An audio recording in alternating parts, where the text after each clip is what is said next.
విఘ్నేశ్వరుణ్ణి పొద్దున్నే ఒక్కసారి చూసి నమస్కారం చేస్తే చాలు.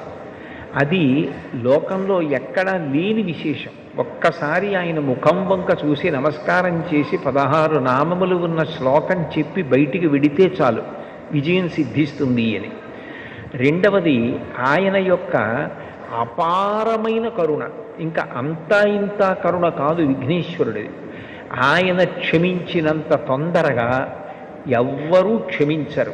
మీరు చూడండి, అందరికన్నా ఎక్కువగా మరిచిపోయే లక్షణం ఎవరికి ఉంటుంది అంటే పిల్లల యందు ఉంటుంది.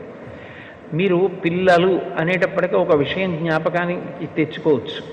పెద్దవాళ్ళు ఏదైనా తింటున్నారనుకోండి, ఎవరో పెద్దలు వచ్చారు ఇంటికి, ఇంట్లో భోజనమో ఫలహారమో చేస్తున్న పెద్ద ఆయన ఆ పళ్ళెం పట్టుకునో లేకపోతే చేతిలో ఏ ఉండ్రాయో కుడుమో పట్టుకుని తింటూ వీధిలోకి వెళ్ళి స్వాగతం పలకడం, ఆ పళ్ళెం లోపల పెట్టి తాను పెడతాడు.